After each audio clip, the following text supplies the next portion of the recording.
من الشيطان الرجيم. بسم الله الرحمن الرحيم. الحمد لله رب العالمين، والصلاة والسلام على سيدنا محمد النبي الكريم صادق الوعد الأمين وعلى آله وصحبه أجمعين. اللهم لك الحمد حمدا كثيرا طيبا مباركا فيه ومباركا عليه كما يحب ربنا ويرضى. وبعد، رب اشرح لي صدري ويسر لي أمري واحلل عقدة من لساني يفقه قولي.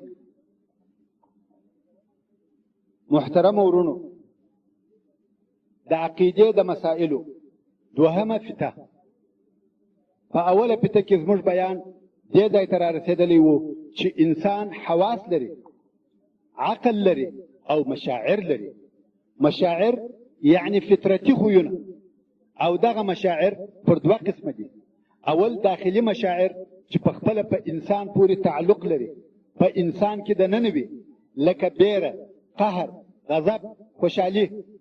او دوهم قسم یې خارجي مشاعر دي چې د انسان د باندې په بل شي پورې تعلق لري، لکه محبت، اطمینان او داسې نور.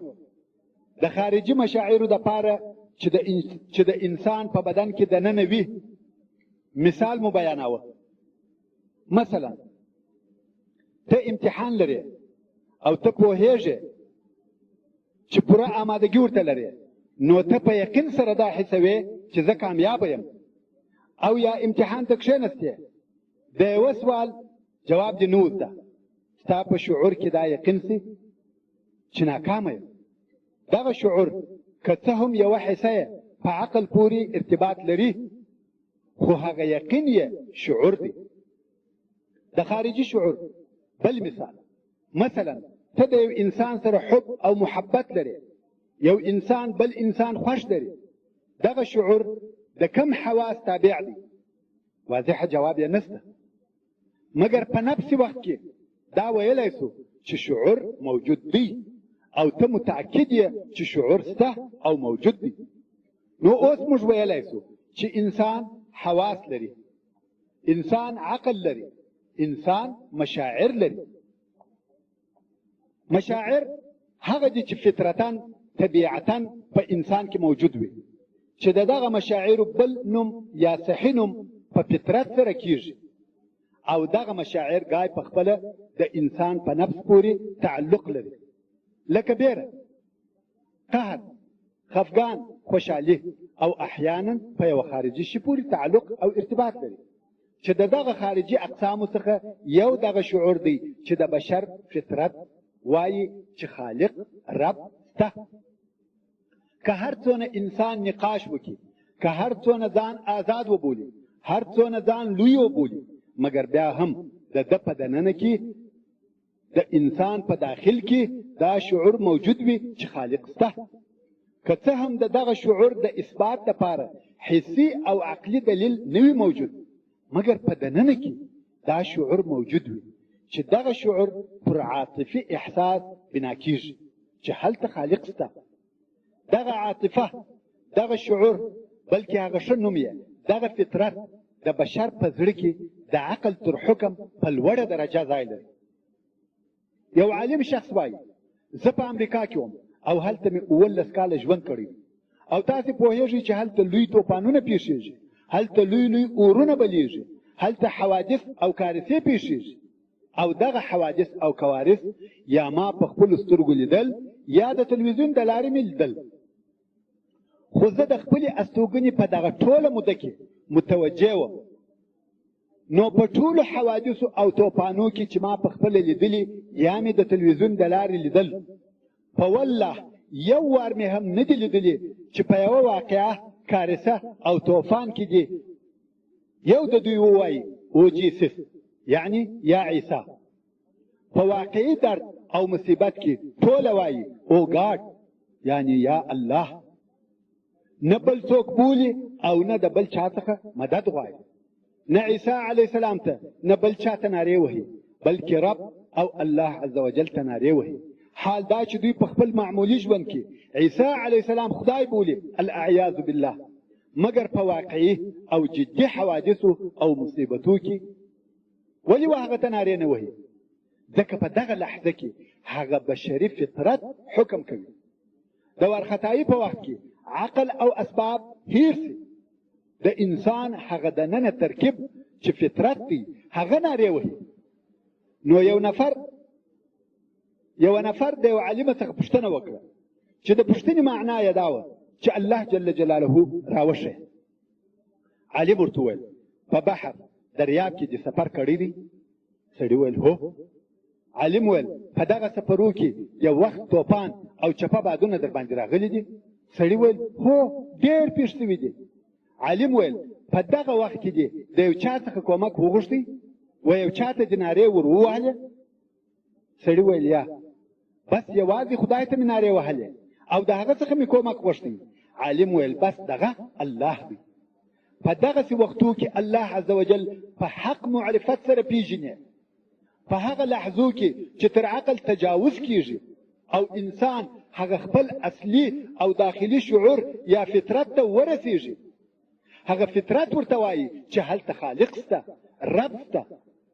دغه حالت د الله عز وجل پر وجود هغه لوی دلیل دی، ځکه دا دلیل د هر انسان په نفس کې موجود دی، په خټه کې اخښلی دی. فطرت الله دا هغه فطرت دی چې الله عز وجل خلق پر دغه فطرت خلق کړي او پیدا کړي دي. هر انسان پر دغه فطرت او طبیعت پیدا سوی دی چې خالق او رب سته، او دا هغه فطرت دی چې په آیات شریف کې هم اشاره ورته سوې ده. که ستاسې په یاد وي موږ د آدم علیه السلام قصه موږ په قصص الانبیا کې د آدم علیه السلام په قصه کې هم درته ویلي وه.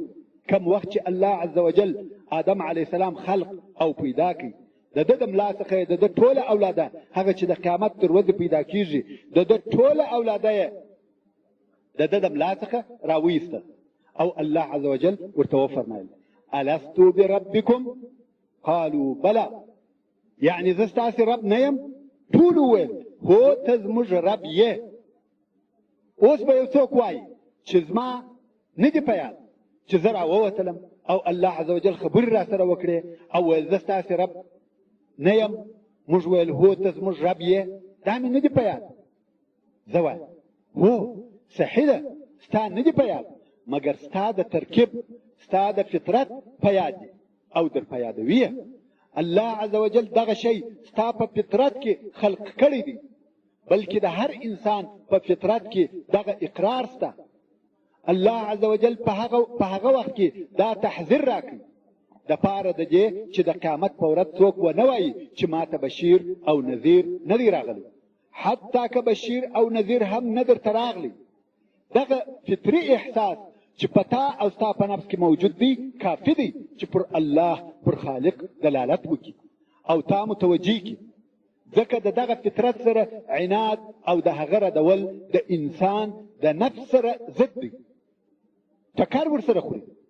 انسان که د خالق د وجود عقیده رد کړي دننه په زړه کې تشویش قلق پیدا کېږي، نه به راحت کېږي او د دغه تشویش دپاره هیڅ حل هم نشته بې له دې څخه چې ته د دغه خپل فطرت سره موافق او مستقیم سې، نو به آرام سې. هر هغه څوک چې پر الله عز وجل ایمان نه لري د هغه ژوند پریشانه وي، په تشویش او پریشانی کې عمر تیریږي، ځکه دی هلته دننه د خپل نفس او فطرت سره په جدل او ټکر کې وي. هو د باندې جدل او نقاش نه لري، مګر دننه د خپل فطرت سره ضد وي. الله عز وجل په خپل کلام کې ودغه حال ته اشاره کوي او فرمایي الا بذکر الله تطمئن القلوب، یعنی واوري خبر اوسئ چې د الله جل جلاله په ذکر سره زړونه مطمئن کیږي، آرام پیدا کوي. د انسان زړه نه آرامیږي نه براحت کیږي تر څو چې اقرار او اعتراف ونه کړي چې الله جل جلاله خالق دی. دغه د فطرت لوی دلیل د هر انسان په نفس کې موجود دی، حتی د کفارو په زړو کې.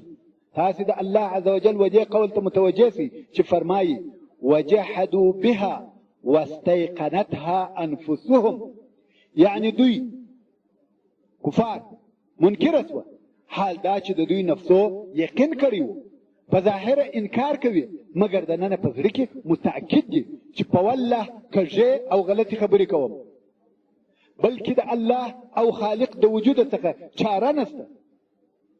دغه دلیل یعنی دلیل الفطره د الله عز وجل د وجود د هغه لویو دلایلو څخه دی.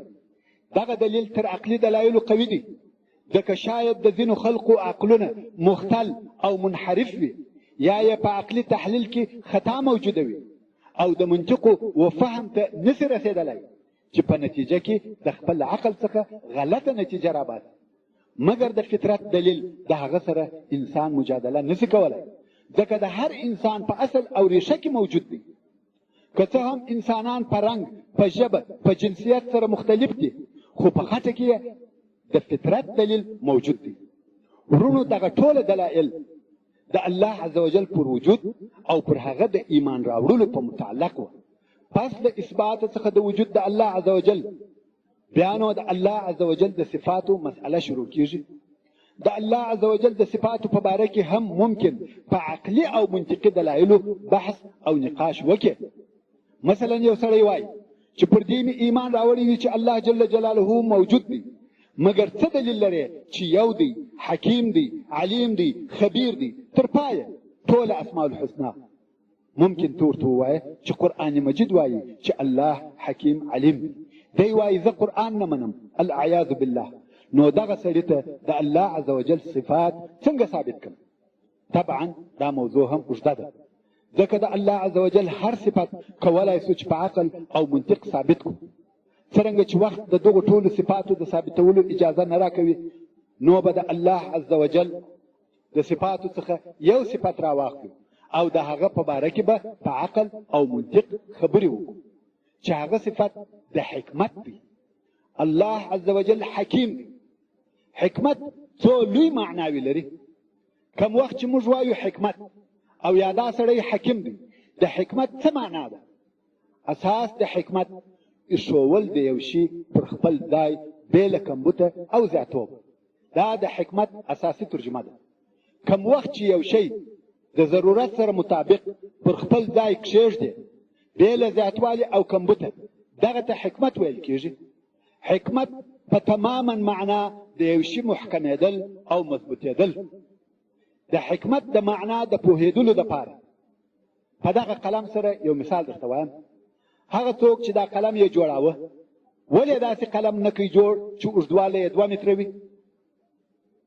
ځکه د 2 متره قلم د استعمال امکان نشته. څنګه خط په ولیکم؟ نو هغه څوک چې دا قلم یې جوړاوه، هغه ته د انسان حجم او اندازه ور معلومه وه، د انسان د لاس اندازه ور معلومه وه. متوجه؟ هغه سړی چې قلم یې جوړاوه موږ هغه نه پیژنو، مګر دغه صفات چې د هغه په باره کې بیانوو دا د عقل نتیجې دي. عقل وایي چې په هغه سړي کې دغه شیان موجود وه.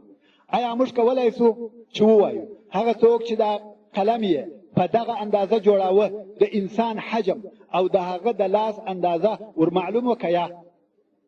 ویلی سم چې ور معلوم وه.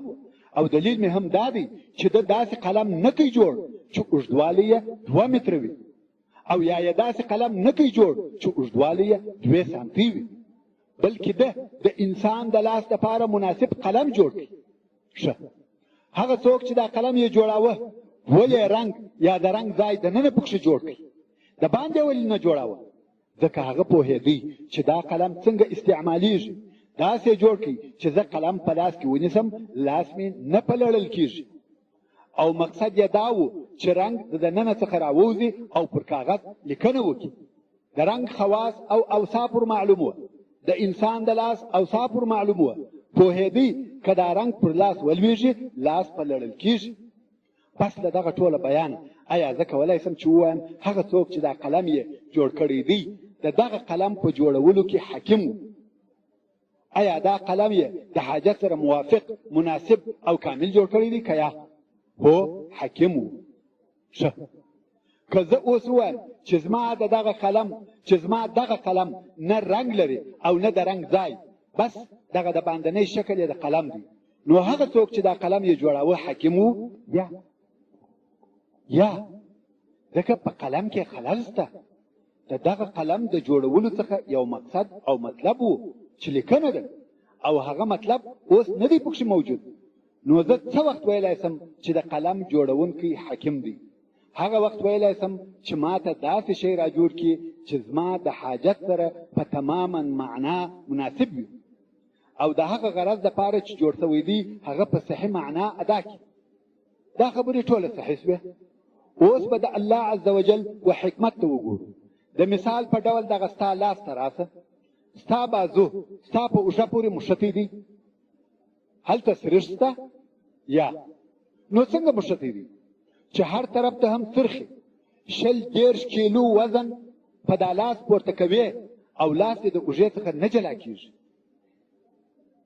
هغه داسې دغه د بازو د اډوکې سر هلته لوړ چې د اوږې سره مښلي ګردی او غونډ دی او د اوږې اډوکې جوف خالګه یا نس لري. هلته په اوږه کې دغسې ګردی غار دی. د بازو د اډوکې هغه غونډ ګردی ځای په هغه جوف یا غار ننوتلی دی. ښه، که دغه د اوږې د اډوکې غار تر خپله معینه اندازه یوه یا نیمه سانتي زیات شي، لاس دې ایله پاته کېږي چې نه شي استعمالولی ځکه هلته نه دی بند. او که د بازو د اډوکې د سر غونډوالی یوه یا نیمه سانتي تر خپلې اندازې زیات شي، بیا هم لاس نه شي استعمالولی ځکه هلته په هغه تجویب یا غار کې ټینګ نیول شوی دی. مقصد دا چې هغه څوک چې دغه د یوه اډوکې غونډوالی او د هغه بل اډوکې خلا یا غار دواړه په داسې اندازه جوړ کړي دي چې یو د بل سره ډېر مناسب او یوه معینه اندازه دي. که دغه اندازې یو څه زیاتې یا یو څه کمې سي، و جوړونکي ته حاکم نه ویل کېږي مګر هغه چا چې په دغه معینه اندازه او په صحیح اندازه جوړول هغه حاکم و. هو حاکم و ځکه هغه صحیح او معینه اندازه بې زیاتوالي او کمبوته ورته ایښې ده چې د دغه جوړولو څخه چې کوم شی مقصد او غرض و هغه په وجود راسي چې دا د حکمت معنا او تعریف دی. او تاسې پوهیږئ چې نن ورځ د تخنیک په صنعت کې هغه سختترین شی د دغسې شیانو جوړول دي لکه بازو او اوږه چې سره پیوند دي چې یو ګیندې په بل تجویف یا غار کې راسي او اندازې دې هم په تماما معنا صحیح او برابرې وي چې نه زیاتوب وي نه کمبود. دا هغه مشکل ترین کار او صنعت دی. بله خبره، نن ورځ چې ډاکټران د غاړې یا عمودي فقرې عملیات کوي، مثلا غزروف یا هغه کړپندوکي اډوکي خراب شوی وي هغه ایسته کوي او په عوض کې بل یا د بل ځای اډوکي ایږدي. څرنګه چې ډاکټران نشي کولی چې عیناً دې د ضرورت پر اندازه اډوکي ورته پرېږدي، نو څه کوي؟ هغه بل اډوکي د ضرورت تر اندازې کوچنی پرېږدي او په هغه خالګاه کې کښېږدي. نو د انسان جسم د معدې څخه د کلسیم په نامه معین مواد را جذبوي او پر هغه کوچني اډوکي یې ایږدي، پر هغه بنا جوړوي. دا اډوکي لویوي او لویوي تر څو چې عیناً و هغه معینې اندازې ته ورسېږي. دلته نو د انسان جسم هغه د کلسیم راوړل پرېږدي، نور یې نه پسې لویوي. خدای ناکرده که ستا دغسې عملیات وسي، دا ته یې چې و کلسیم ته وایه بس ودرېږه اندازه پوره سوه، یا ته نسې کولی. هلته بل څوک شته هغه وایي بس ضرورت پوره سو. اوس نو هغه څوک چې ورته وایي بس هغه مطلوب اندازه پوره سوه، زیاتوب نه غواړو ځکه لږ زیاتوب مشکل جوړوي، دغه رنګه لږ کمبود هم مشکل جوړوي. نو هغه څوک چې ورته وایي چې بس پر دغه معینه اندازه ودرېږه، آیا هغه څوک چې دغه کار کوي حاکم نه دی؟ اوس موږ د سانتي خبرې نه کوو بلکې د ملي د یو جز خبرې کوو. دا څونه دقت دی چې د ملي د یو جز پر اندازه نه زیاتوب شته نه کمبود. دا څوک دی چې دغه جوړوي او دغه کوي؟ آیا حاکم نه دی؟ الله عز وجل فرمایي وفي انفسکم افلا تبصرون. ستاسې په ځانو کې معجزې شته، آیا تاسې نور ته ګورئ؟ که ته دغه ځای او موقع ته فکر وکړې چې د لمر د مځکې څخه چې که ته دغه ځای او موقع ته فکر وکړې کم چې لمر د مځکې څخه په کمه اندازه لرې واقع دی، که دا مځکه تر خپلې اندازې لږ لو وای سوځل کېده، که لږ کوچنی وای یخی کېده، که مځکه د لمر څخه تر اوسنۍ اندازې لږ لرې وای بیا هم یخی کېده، او که تر دغه معینې اندازې لږ ولمر ته ورنږدې وای بیا هم سوځل کېده. څوک دی چې مځکه یې پر دغه معینه اندازه د لمر څخه لرې کړه او دغه معین حجم یې ورکړي، آیا هغه ذات حکیم نه دی؟ د مځکې لپاره دغه معین حجم او معین ځای چې نه لرې دی نه نږدې، دا د حکیم کار دی. که ته په هر شي کې فکر او تأمل وکړې په هغه کې به حکمت ووینې. د هر شي تر شا حکمت شته. په سر کې دې وریښتان شته، په وریځو او باڼوګانو کې دې وریښتان شته. د سر وریښتان دې اوږدېږي، د وریځو او باڼوګانو وریښتان دې ځای پر ځای ولاړ دي. چا د وریځو او باڼوګانو وریښتانو ته وویل ودرېږئ؟ ځکه که دغه وریښتان اوږده سي مشکل جوړوي. که د هر چا د وریځو او باڼوګانو وریښتان اوږدېدلی مشکل نه ورته جوړېدی؟ حال دا چې د سر وریښتان اوږدېږي، دا هم وریښتان دي، دا هم وریښتان. چا ورته وویل چې دغه وریښتان دي اوږدېږي او دا نه؟ ښه، دننه ستا په سر کې غدد یا مرغړیان شته. دغه مرغړیان سوایل یا بهېدونکي مواد تولیدوي او جوړوي. یو قسم مواد خولې ته ځي، ناړي. یو قسم سایل مواد سترګو ته ځي، اوښکې. او یو بل قسم سایل غوږ ته ځي. هغه سایل چې خولې ته ځي خوږ دی، هغه سایل چې غوږ ته ځي تریخ دی، ډېر زیات تریخ. او هغه چې سترګو ته ځي هغه خاص ترکیب لري، نه تریخ دی نه خوږ. اوس نو ته فکر وکړه، که دا جوړېدل تصادفي وای او دغه تریخ سایل و خولې ته تلای او خوږ سترګې ته تلای، د انسان به څه حال وای؟ ښه، دا ولې تریخ دی، دا ولې خوږ دی؟ ټوله د یوه سره راوځي. په دې کې هم حکمت شته. تریخ و غوږ ته ځي ځکه غوږ خلاص ولاړ دی او حساس ځای دی. که یو حشره یا یو میکروب ور داخل سي دغه سایل مواد یې فورا وژني. حتی دغه کوچني حشرات د دغه تریخوالي څخه تښتي. ښه، که چیرې د ناړو خوند تریخ وای د انسان به څه حال وای؟ ژوند به څنګه وای؟ اصلا ولې دا ناړې پیدا کیږي؟ د پاره د دې چې د خوراک په ژوولو کې کومک وکړي. نو معلومه خبره ده چې حکمت شته، اراده شته، چې دا سایل دلته ځي او هغه هلته. که دغه تریخ سایل سترګو ته تلای دا هم ژوند مشکل و. او په خپله سترګې ولې په داسې شکل جوړې شوي دي؟ ولې په سر کې دي؟ په اوږو یا کناټو کې ولې نه دي؟ یا د معاف. آیا قصد تقدیر اندازه شته که یا؟ او دغه قصد د ضرورت لپاره مناسب دی که یا؟ نو په هر شي کې، په هر شي کې قصد شته، تقدیر او اندازه شته. د هغه قصد سره برابر او مناسب دی، چې دغه نو د حکمت معنا ده. که زیات سو هم مشکل جوړوي، که کم سو هم مشکل جوړوي. اوس نو آیا موږ کولای سو چې د دغه صانع په باره کې ووایو چې دی حکیم دی که یا؟ پس د ټوله دغه صنع او قدرت څخه چې په مځکه او اسمانو کې شته او په خپله په انسان کې موجود دی، نو موږ ویلای سو چې هو دی حکیم دی. ورونو، دا د الله عز وجل د اوصافو څخه د یوه صفت اثبات و چې هغه صفت د حکمت دی. او ته کولی سې چې په دغسې عقلي او منطقي دلایلو سره د الله عز وجل د صفاتو څخه هر صفت ثابت کړي، چې دا هغه اساس د ایمان دی. د الله سبحانه وتعالی د وجود ثابتول او د هغه جل جلاله د صفاتو ثابتول دا ایمان دی. اوس نو چې موږ دغه اصل په منطقي، عقلي، بشري دلایلو ثابت کړي، تر دغه وروسته موږ کولی سو چې د عقیدې په ارکانو شروع وکړو او پر الله عز وجل د ایمان راوړلو تفصیلي بیان وکړو. څرنګه چې تر اوسه زموږ بحث او دلایل پر دې وه چې الله جل جلاله موجود دی او دغه الله سبحانه وتعالی د صفات علیا خاوند دی. او د مثال په ډول مو د هغه جل جلاله یو صفت چې د حکمت صفت وو بیان کړي. اوس به دغه ایمان تفصیل او مقصد بیان کو. دغه خبر چې موږ وایو پر الله جل جلاله مو ایمان راوړی دی څه معنا لري؟ ایمان پر الله عزوجل هغه یقیني اعتقاد دی چې الله عزوجل د هر شي رب او مالک دی، چې دغه اعتقاد پر الله عزوجل د ایمان راوړلو اول جز دی، چې الله عزوجل د هر شي رب او مالک دی. او بل دا چې یوازې دی جل جلاله د دې وړ او لایق دی چې د عبادت ټول اقسامو یوازې او یوازې ده لروي.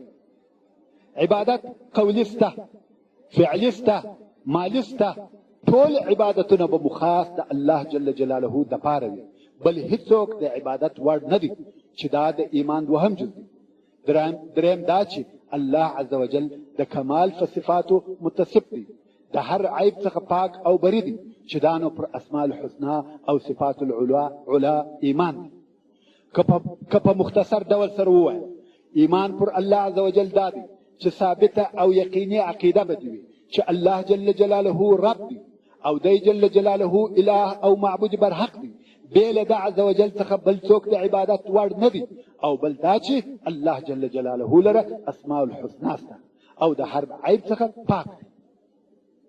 د ایمان د پاره دغه تعریف په دغه اجزاو دا د علماء کرامو تفصیل دی چې توحید یې پر دغه اقسامو تقسیم کړی دی چې درې قسم، او دغه تقسیم علماء کرامو د دې لپاره کړی دی چې خلق په عقیده پوه شي او هیڅوک په یوه جز کې دغه اجزاو د عقیدې خطا نه وي، چې په حقیقت کې دا تقسیم د علماو تقسیم دی، د رسول الله صلی الله علیه و آله وسلم یا د صحابه کرامو څخه دا تقسیم نه دی رانقل شوی. نو دا نه ده لازمه چې انسان دې پر دغه تقسیم ایمان راوړي، ځکه دا تقسیم د علماو تقسیم دی، خو مهمه دا ده چې باید ایمان یې په دغه درو معناو وي، په دغه معنا وي چې د دغه تقسیم څخه فهمول کېږي. دغه ټوله یا درې سره اقسام به ستا په ایمان کې داخل وي. اوس نو اول د دغه اقسامو څخه توحید د ربوبیت دی. توحید معنا یووالی، الله جل جلاله به په یووالي سره قبلوي.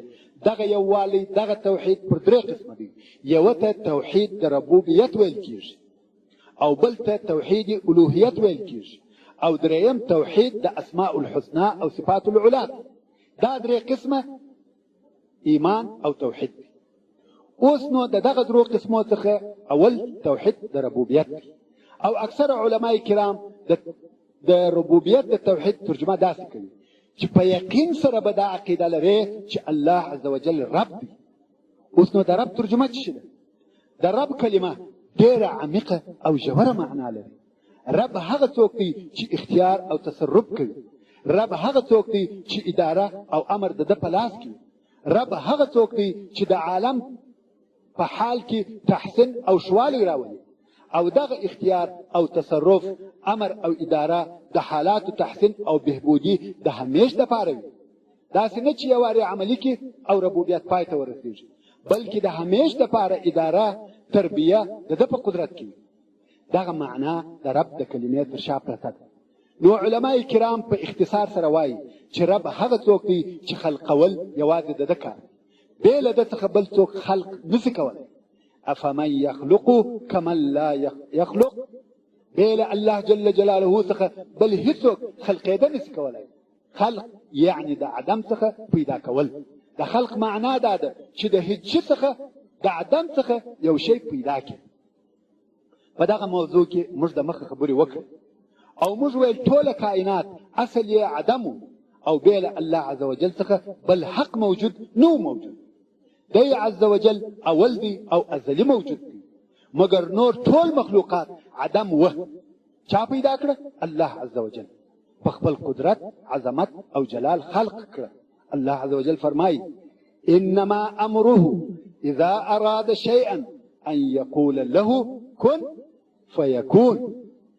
یعنی بشک امر د الله عزوجل کوم وخت چې د یو شي د پیدا کولو اراده و فرمایي چې ووایي کن جوړ شه فیکون نو جوړ. دغه قدرت بې له الله جل جلاله څخه بل څوک نه لري. ورون یو څوک به وایي چې دا څنګه ممکنه ده چې داسې قدرت دې پیدا شي؟ الله عزوجل څنګه د هیڅ شي څخه شی پیدا کولی شي؟ که ستاسې په یاد وي دغه موضوع موږ په تېر شوي بحث کې بیان کړه چې زموږ عقلونه محدود دي. عدم خو نشي کولی چې شی پیدا کړي، ځکه عدم هغه ته ویل کېږي چې نه ذات ته نه صفات، مګر الله عز وجل موجود دی او د دغه عدم د ښورولو دپاره چې عدم وښوروي او شی ځینې جوړ سي یو ښورونکي ته ضرورت ده او دغه محرک الله سبحانه وتعالی ده. ورونو زموږ عقلونه په دغسې مسائلو کې ډېر قاصر او کوتاه دي، خو نن ورځ یوه ډېره نوې تجربه چې په 2000 یا 3000 کال کې ثابته شوې ده چې د ساینس علماو ثابته کړې ده، هغه داسې دوی یو کامل فراغ جوړ کړي. کامل فراغ یعنی علماو وکولای سوای چې یو لوښي په خپله پوره معنا خالي کړي، و دغه لفظ ته متوجه سئ، په خپله پوره معنا خالي کړي، چې دا د ساینس پوهې غواړي چې په پوره معنا د یو شي خالي کېدل څه شي دي، چې په هغه کې هیڅ شی نه او بیا یې د دغه فراغ مراقبت کاوه. اوس نو د دغه لوښي په دننه کې دغه فراغ عدم نه دی؟ دی عدم دی. هلته علی الاطلاق هیڅ شی وجود نه لري او نسته. او دغه ساینسي علماو په ډېر دقیق سامان آلاتو د دغه فراغ مراقبت کاوه. ویلي ده چې په دغه فراغ کې چې هلته هیڅ شی نسته، یو حرکت پیښیږي، داسې حرکت چې یو وار ښکاره او پیښ سي بیا پټ او ورک سي. خو علما هیڅ نه پوهیږي چې دا حرکت څه شي دی، نه پوهیږي چې څنګه پیښیږي او نه پوهیږي چې دا حرکت کوونکی څه شي دی، ځکه اصلا په دا لوښي کې هیڅ شی نسته او په داخل کې د دا لوښي دغه دبدبات څنګه پیښیږي، ښکاره سي او پټ سي. دغه ښکاره کېدل او پټېدل د ثانیې په یوه ډېر کوچني جز کې پیښیږي. مقصد دا چې په دغه خالص عدم کې هلته یو شی شته چې زموږ عقلونه نسي کولای چې د هغه ادراک وکړي. اوس د بشر عقل کرار په دې پوهیږي چې د عدم په معنا او یا په خپله په عدم د بشر پوهېدل محدود او ناقص دي. حتی موږ په عدم هم نه پوهیږو. هغه شی چې موږ یې عدم بولو په حقیقت کې هغه عدم نه دی، بلکې هغه عدم چې موږ یې عدم بولو د الله عز وجل په حضور یو شی دی. اوس بشر دغه درجې ته ورسېدی چې د دغه حالاتو یو جز حس کړي، چې دا هم د هغه آیات فهم او معنا ده چې دغه شیانو ته اشاره کوي او فرمایي سنوریهم آیاتنا فیعرفونها. ډېر داسې شیان شته چې موږ یې نه پېژنو او نه په پوهېږو، خو علم مخته روان دی، دغه شیان راته واضحوي او ښکاره کوي او زموږ په فهم کې کرار هغه شیان روښانه کېږي کوم چې په قرآن مجید کې موجود دي. اوس بیرته هغه اول سوال تکراروم او وایم عدم څه شي دی او آیا دا امکان شته چې هغه ته د حرکت ورکول سي او شی دې ځینې جوړ سي؟ تاسې پوهېږئ موږ د مخ وویل چې الله عز وجل موجود و او نور ټول شیان عدم و. اوس نو دغه عدم امکان شته چې حرکت دې ورکول سي او شی دې ځینې جوړ سي؟ جواب: موږ بشر یو، عقلونه مو محدود دي، خیال او تصور مو محدود دي، حواس مو محدود دي، ډېر محدود دي. د داسې سوالو جواب نسو ویلی مګر نسبت و الله عز وجل ته، هغه الله چې قدرت یې پای نه لري او نه حد. هر هغه شی چې کون ضرورت ورته لري هغه د 2 حروفو څخه په وجود راځي، کن عدم وشي ته اوړي. دا داسې قدرت دی چې عقول ورته په حیرت کې دي، فکر او تصور یې نسي کولای، چې هیڅ تفسیر نسي کولای. لکه څرنګه چې موږ په خپلو دانو کې په ډېرو شیانو نه پوهېږو او نه تفسیر کولی سو. عقلونه مو ډېر محدود دي. زموږ عقلونه د دې وړ او لایق نه دي چې د دغسې مسایلو پر کیفیت او څرنګوالي دې حکم وکړي. زموږ عقلونه دونه امکانیات لري چې پر هغو شیانو حکم وکړي کوم چې د حواسو تابع، کوم چې د عقل او منطق تابع. خو دغه کارونه زموږ د حواسو تر قدرت د باندې دي، په عین حال کې د منطق سره ضد او نقیض هم نه دي. حتی نور هم داسې ډېر شیان شته چې تر اوسه علم نه دي کشف کړي چې موږ ورته تسلیم سو. ستا د قناعت دپاره به یو مثال درته ووایم. آیا ته کولی سې چې داسې تصور وکړې چې داسې وخت به راسي چې علم دې داسې درجې ته ورسېږي چې انسان دې د دغه ځای څخه وچین ته په 1 دقیقه کې نقل کړي؟ کولی سې چې داسې تصور وکړې که یا؟ آیا داسې شی شته چې د دغه کار مانع دې وګرځي یا نسته؟ مانع نسته.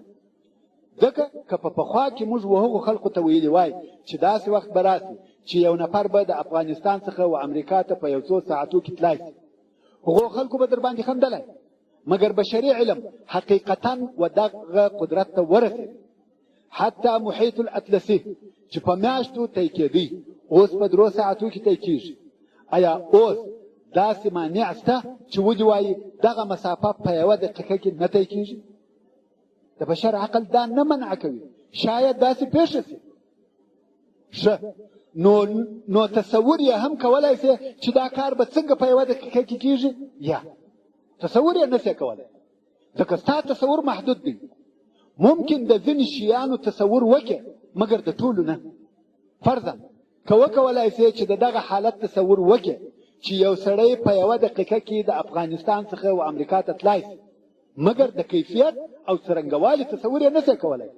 ته کولی شي چې ووایې زه عقیده لرم چې داسې دې پېښه شي چې د افغانستان څخه دې یو سړی و امریکا ته په 1 دقیقه کې ولاړ شي، مګر څنګه او په کومه طریقه دې ولاړ شي په هغه نه یم خبر. چې دغه نو هغه د ایمان معنا ده. ځکه ته ایمان لرې چې الله عز وجل کولی شي چې په یوه کلمه سره د کن د خلق او ایجاد وکړي، مګر موږ نه پوهیږو چې دا خلق او ایجاد څنګه کیږي. ښه متوجه دي. کم وخت چې ایمان په دغه عقیده پورې تعلق پیدا کړي چې شاید داسې پېښه شي او دا پېښېږي او دا پېښه شوې ده، مګر څنګه په هغه نه یم خبر، په کیفیت یې نه پوهېږم. ځکه دغه د څنګه پوښتنه د اعتقاد او عقیدې جز نه دی. موږ ایمان لرو چې الله عز وجل قادر دی، داسې قدرت چې انتها نه لري، او د ده جل جلاله د بلا نهایه قدرت څخه یو هم دا دی چې یو کار ته وفرمایي کن، هغه کار سوی. مګر دا چې څنګه کېږي دا زما وظیفه نه ده، بلکې زه په دې مکلف نه یم چې داسې ایمان راوړم چې د کولو او کېدلو تفصیل دې هم را معلوم وي. دا داسې کېدل دي چې د ده په جلال د ده په قدرت پورې تعلق لري، ځکه دی جل جلاله داسې رب دی لیس کمثله شیء. دی عز وجل زموږ څخه فرق لري، بلکې د خپلو ټولو مخلوقاتو څخه فرق لري، خاصتا چې زموږ د بشري علم سره نشي موافق کېدلی. زموږ بشري علم، زموږ بشري قیاس او اندازې د دې دپاره نه دي مناسبې چې موږ د په هغه سره د الله عز وجل قدرت، عظمت او د ده تصرف دي د ده په مخلوقاتو کې قیاس او اندازه کړو. نو ایمان پر ربوبیت دا دی چې اول به دا ایمان لرو چې الله عز وجل د خلقېدو قدرت لري. اول شی باید موږ ایمان ولرو چې الله خالق دی، او دا ایمان ولرو چې یوازې دی جل جلاله دی چې خلق او پیدا کېده کوي. بې له ده څخه بل هېڅوک خلق نشي کولی. هېڅوک نشته چې خلق او ایجاد دې وکړي بې له الله عز وجل څخه. خلق څه شی دی؟ خلق د عدم څخه پیدا کېده. بشر ممکن یو شی جوړ کړي، مګر دا غیر ممکنه ده چې خلق دې وکړي، ځکه خلق د عدم څخه ایجاد دی، او دا قدرت بې له الله جل جلاله بل چا لره نشته. او دغه خلق د الله جل جلاله د هغه لویو او عظیمو صفاتو څخه دی، ځکه په دغه صفات کې د خلق هیڅوک اشتراک نشي ورسره کولی، نه په پخوا کې نه په آینده کې. او الله جل جلاله هم هغه کفارو ته چې بې له الله جل جلاله څخه بل څوک بولي او عبادت یې کوي تحدا ورکوي او فرمایي ټول الهه مو راولي سره راجمع کړي چې یو مچ خلق او پیدا کړي. خو هغه کله دا کار کولی شي؟ ممکن په آینده کې مچ جوړ کړي، مګر دا نشي کولی چې مچ د خلق کې جوړېدل یو شی دی او خلق بل شی. د ځینو شیانو یو ځای کول او ترکیبول دا جوړېده دي، مګر خلق دا دی چې د عدم څخه ایجاد کړي. نه اسباب ته نه سامان، فقط د یو فراغ څخه جوړول. آیا بې له الله جل جلاله بل څوک دا کار کولی شي؟ کلا، غیر ممکن. نو د ربوبیت اوله معنا دا ده چې یوازې او یوازې الله جل جلاله خالق دی، بل څوک خلق نشي کولی. او د ربوبیت دوهمه معنا دا ده چې یوازې دی جل جلاله رازق او مدبر دی. الله جل جلاله دی چې دغه کون ټول امور اداره کوي. ټول هغه شیان چې په مځکه او اسمانو یا د دوی په مابین کې دي او ما تحت الثرى کې دي، د ټولو اداره الله عز وجل کوي. دغه الله دی چې رزق ویشي، دا کار بې له الله عز وجل څخه بل څوک نه کوي او نه اختیار لري. هیڅوک نشي کولای چې د الله عزوجل د تصرفاتو څخه دی یو تصرف منع کړي او یا دې داسې تصرف وکړي چې هغه د الله عزوجل د ارادې سره مخالف وي. دلته هیڅوک پوښتنه کوي هغه دا چې موږ انسانان هم تصرف کوو. مثلا حکومت یو پلان جوړوي، هغه عملي کیږي، بلدیه امر کوي چې دلته د سړک جوړ شي او هغه هم جوړ شي، دا هم اداره او تصرف دی. اوس نو د بندگانو دغه تصرفات د هغه خبرې سره نه دي ضد چې یوازې الله جل جلاله متصرف دی، رازق دی، مدبر دی. یا هیڅکله زموږ د خبرې مقصد دا دی چې آیا بشر کولای شي چې دغه پلان یا دغه کار دی بې له مشیت او رضا څخه د الله جل جلاله عملي کړي؟ آیا کولای شي چې د الله جل جلاله د ارادې په مخ کې دی ودرېږي؟ آیا هلته په دا کون کې داسې یوه حصه شته چې بې له الله جل جلاله دی بل څوک تصرف پکښې وکړي او الله جل جلاله دی په هغه حصه کې د تصرف قدرت ونه لري؟ العیاذ بالله. یا دا ټول شیان نشته او نه امکان لري. ورونو که الله عزوجل ژوند او توفیق راکړي ان شاء الله تعالی د قضا او قدر په متعلق به یوه سلسله د پټو ثبت کړم چې په هغه سلسله کې به دغه موضوعات په ډېر واضح ډول بیان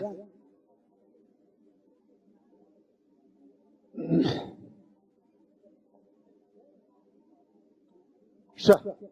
اوس نو بشر اراده او مشیت لري؟ جواب هو، بشر اراده او مشیت لري. مثلا ته چې لمانځه ته ځې، آیا چا مجبوره کړې چې باید لمانځه ته ولاړ شې؟ او که تا په خپله دغه اراده وکړه او یا خدای ناکرده منکر او ممنوع کار کوي، یو چا مجبوره کړې او که تا په خپله د دغه کار اراده وکړه. موږ ټوله په دغه پوهیږو چې موږ اراده او مشیت لرو، خو دا اراده او مشیت د الله عزوجل د طرفه و موږ ته راکړه سوی دي. دا په موږ کې ذاتي قدرت نه دی. که چیرې ذاتي قدرت وای چا یې مخه نه سوای نیولی. موږ به هغه شیان کولای یا به مو کولای سوای کوم چې د الله عزوجل مشیت نه وای پکښې. په مختصر ډول سره داسې وایو ټول هغه کارونه چې موږ یې اختیاروو او کوو د هغو کول زموږ په اراده او زموږ په مشیت کېږي مګر د الله عزوجل په اذن او اجازه. او داسې شی نشته چې پر الله عزوجل د هغه کول واجب وي. دا د هغه جل جلاله د طرفه عطا ده چې موږ ته راکړې ده او موږ ته د تصرف اجازه په معینو حدودو راکړې. الله عزوجل وایي انسان ته په معینه او محدوده اندازه د تصرف اجازه ورکوي. مثلا فرمایي دغه انسان ته د تصرف کولو دغونه اجازه ورکوم او په هر لحظه کې زه کولی شم چې د ده په تصرف کې مداخله وکړم او د ده تصرف منع کړم، چې دا د الله عزوجل د هغه قول ترجمه ده چې فرمایي وما تشاءون الا ان یشاء الله. یعنی تاسې اراده نشئ کولی مګر د هغه شي چې الله جل جلاله یې تاسې ته اراده وفرمایي. ای انسانه ته اراده او مشیت لرې مګر ستا مشیت مطلق او بې اندازې نه دی لکه د الله عز وجل، بلکې ستا مشیت د الله عز وجل په خاصه اجازه درکول سوی دی چې دغه مشیت و جن او بشر ته ورکړل سوی دی. نور مخلوقات دغه مشیت نه لري، فقط انس او جن دي چې دغه مشیت او آزاد تصرف ورکول سوی دی. الله عز وجل فرمایي انا عرضنا الامانه على السماوات والارض والجبال فابين ان يحملنها واشفقن منها وحملها الانسان. ډېر علما وایي چې دغه امانت د تکلیف دی، حریت د اختیار دی، چې بله معنا یې مشیت دی. یعنی دی به اراده او مشیت لري. د قیامت په ورځ د هغه چا سره حساب کیږي چې اراده، مشیت او اختیار لري. د ملائکو سره حساب نه کیږي، د حیواناتو سره حساب نه کیږي، بې له هغه چې یو د بل ظلم سره مجرا کیږي. خو د حیواناتو دپاره جنت او دوزخ نشته. د ظلم بدله چې واخیستل سوه حساب یې خلاص و بیرته خاورې کیږي. مګر هغه څوک چې ابدي جنت ورکول کیږي یا ابدي اور یا د ګناه په اندازه اور، هغه څوک دی چې مشیت یې درلود، چې انسان او جن دی. د ملائکو سره نه حساب کیږي نه عقاب ورکول کیږي ځکه مشیت نه لري.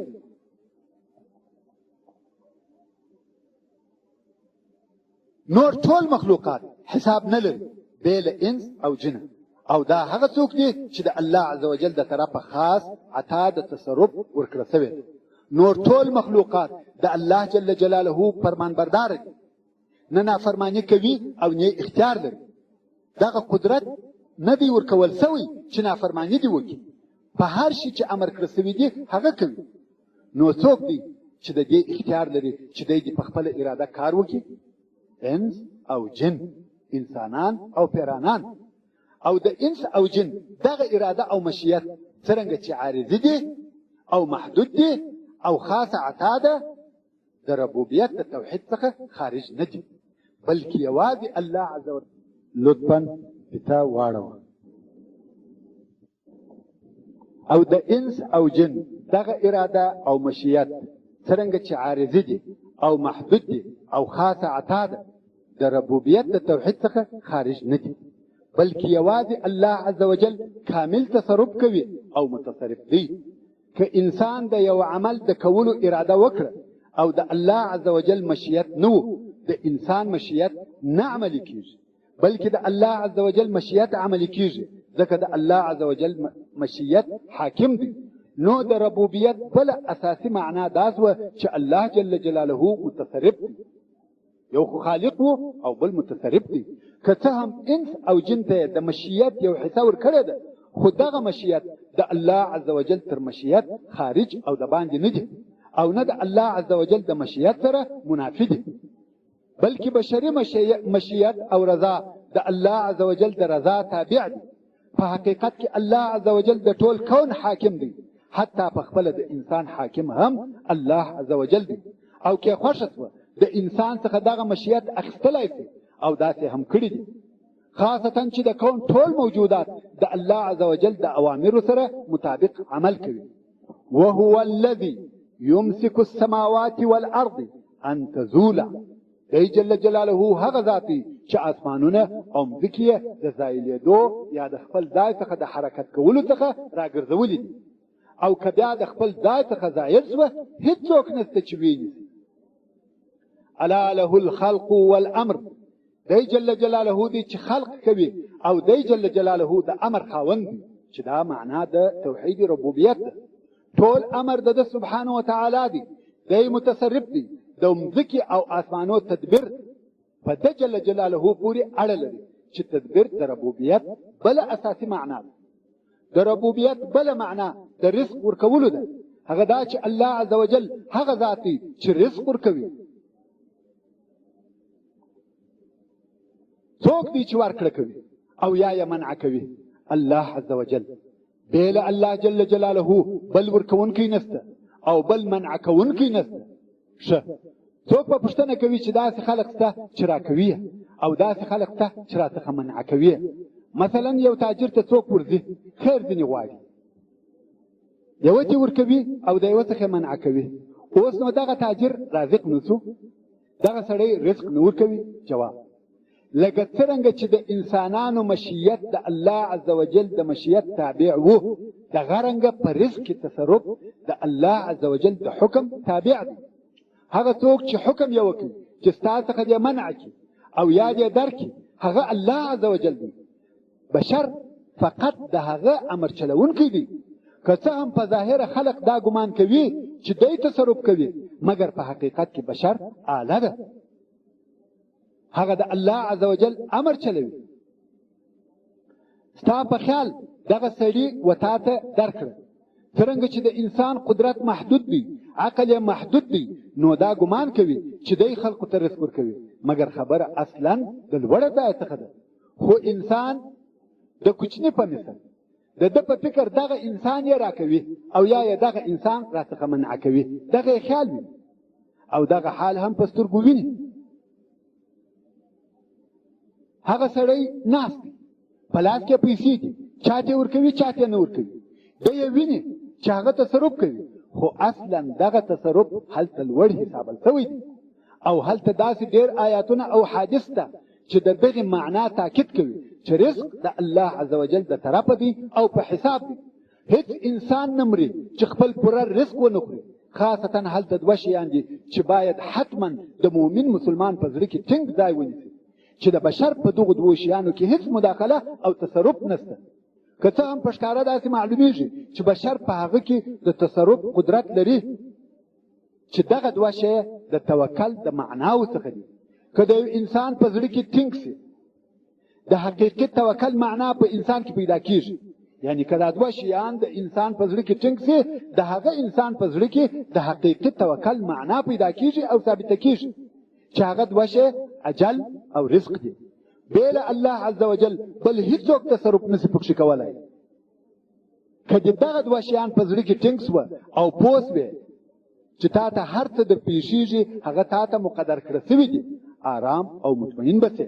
مګر هو د دې معنا دا نه ده چې موږ به جد او جهد او کوشش نه کوو، هغه به کوو، مګر پام کوه چې د یوې دقیقې دپاره هم دا فکر ونه کې چې زما رزق د دغه انسان په لاس کې دی او یا مې اجل د دغه انسان په لاس کې دی. هیڅ کله داسې نه ده. که انس او جن ټوله د دغه دپاره راټول سي چې تا ته د یوه شي فایده در ورسوي، نیسي در رسولی بې له هغه څخه چې الله عز وجل ستا دپاره لیکلي دي. او بیا هم پوسه که انس او جن ټوله د دغه دپاره یو ځای سي چې د یوه شي ضرر در ورسوي، نیسي در رسولی بې له هغه شي څخه چې الله عز وجل ستا دپاره لیکلی دي. ورونو دا زه نه وایم، دا د رسول اکرم صلی الله علیه و آله وسلم قول دی او ما ایمان پر راوړی. په هغه لحظه کې چې انسان د مور په نس کې خلقیږي د جنین په شکل او روح پکښې پوکل کیږي، په دغه وخت کې ملک راځي او لیکنه کوي. د لیکنې په جمله کې دا هم لیکل کیږي چې څونه یې عمر دی، څونه یې رزق دی. تر هغو دا انسان نمري څو خپل عمر پوره نه کړي او تر هغو نمري څو خپل رزق پوره ونه کړي. که دغه عقیده په زړه کې ټینګه سوه چې یوازې الله جل جلاله رزاق دی او بشر آله او واسطه ده چې په دغه کار کې مستعملیږي، او دا عقیده په زړه کې ټینګه سوه چې ژوند ورکوونکی او ژوند اخیستونکی یوازې الله عز وجل دی، کم وخت چې دغه عقیده ثابته او راسخه سي نو انسان ته څه پیښیږي؟ انسان محترم کیږي، انسان باعزته کیږي. آیا هلته د ذلت او ځان ذلیل کولو دپاره امکان پاتې کیږي؟ یا ځکه انسان هغه وخت و بل انسان ته ځان ذلیل کوي او خواروي چې یا پر خپل مرګ بیریږي یا پر رزق. حال دا چې دغه دواړه د الله عز وجل په قدرت کې دي. دلته نو د ذلت دپاره ځای نه پاتې کیږي، بلکې انسان به معزز او محترم ژوند کوي. خو مشکل په موږ مسلمانانو کې دی چې په زړه کې مو د دغه عقیدې استقرار ضعیفه دی. دغه بشري ضعف انسان و ذلت ته راکشوي چې یا د حکومت څخه بیریږي یا د پولیس څخه بیریږي یا د مال د خاوند په حضور ځان خواروي او ذلیلوي، لکه د هغو په لاس کې چې رزق او اجل وي. حال دا چې دا دواړه بې له الله عز وجل د هیچا په لاس کې نه دي. که دغه عقیده په انسان کې ټینګه سوه د انسان د اخلاقو په رشد، تکامل او پوره کېدو کې ډېره مؤثره ده دا عقیده. مثلا زه به یو څو ښه خویونه درته بیان کړم چې د دغې عقیدې په واسطه په انسان کې پیدا کېږي. اول، کرم سخا. کرم څه شی دی؟ کرم بې له تردده بې له فکره ورکړه ده. که د یو انسان په زړه کې دغه عقیده ټینګه سوه چې الله جل جلاله رزاق دی، که دغه انسان صدقه او خیرات ورکوي نه بیریږي. مګر که د چا د رزق عقیده په زړه کې ضعیفه وه، هغه چې خیرات ورکوي بیریږي چې زه به احتیاج او فقیر سم. او دا یې عقیده وي چې رزق مې دغه دی او لاړې، د ده په خیال رزق د ده په اختیار دی، پیسې یې ټینګې نیولې او پټې کړې وي چې نورې هم رازیاتې سي. مګر که په زړه کې دا عقیده ټینګه سوه چې الله جل جلاله رزاق دی، نو بې تشویشه صدقات ورکوي. بل دا چې دغه ثابته عقیده په انسان کې عزت النفس پیدا کوي.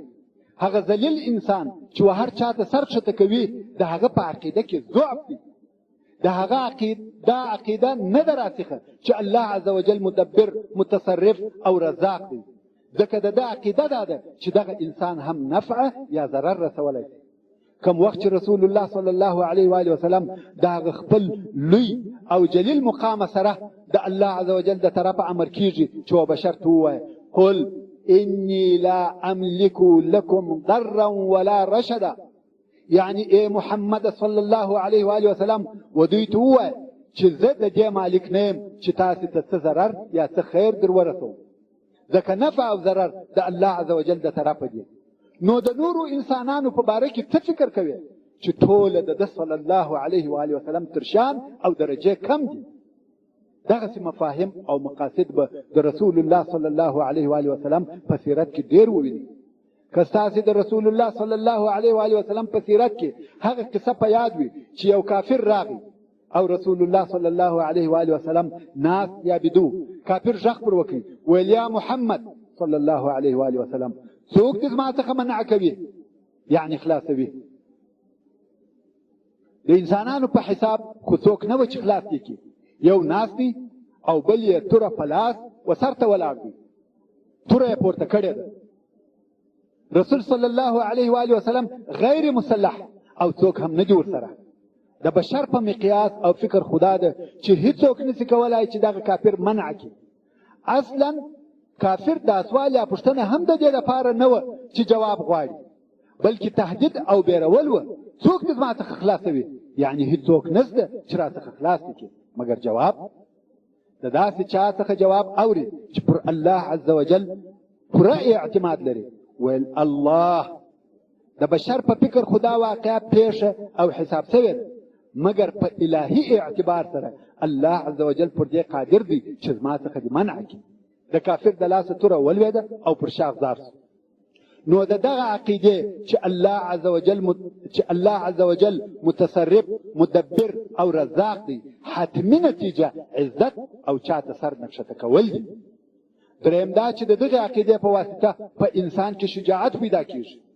ورونو، اخلاق په حقیقت کې د انسان مبدأ ده او په اخلاقو د انسان عقیده معلومیږي. بخیل چې بخیل دی ځکه په عقیده کې کمبودیست ده. کمبودیه په هغه مبدأ کې ده چې دی د هغه تابع دی. بیریدونکی دی ځکه په عقیده کې کمبودیست ده. اوس نو شجاعت هم د دغه صحیح عقیدې ثمره ده. که د یو چا دا یقین سي چې رزق او اجل د الله عز وجل په اراده کې دی، هغه انسان ضرورت نه لري چې وبیریږي. هو، په ژوند کې احتیاط او تحذير لازم دی، ځکه دا د اسبابو استعمال دی، مګر بیره نه ده پکار. یعنی ستا د حذر او احتیاط تصرفات ستا د بدن په اجزاو کې وي، خو زړه ته باید لار نه کې پیدا، ځکه زړه د عقیدې ځای دی. پاتې سو نور بدن، د هغه څخه احتیاط مطلوب دی او باید احتیاط وکړي. مثلا اور پروت دی، یو سړی وایي زه د اور څخه نه بیریږم، لاس په نه باسي، دا نه ده صحیح. ستا څخه دا غوښتل کیږي چې باید په جسد کې احتیاط وکړي، مګر خبره باید دې ځای ته ونه رسیږي چې بیره دې ستا پر زړه تاثیر وکړي. اوس نو یو شی د دې څخه وتلی دی، د دغه بیرې څخه یوه بیره وتلې ده چې هغه ته طبیعي بیره ویل کیږي، چې دا طبیعي بیره د الله عز وجل د طرفه په بشر کې ایښول شوې ده، چې هغه بیره د اعتقاد او عقیدې سره ضد نه واقع کیږي.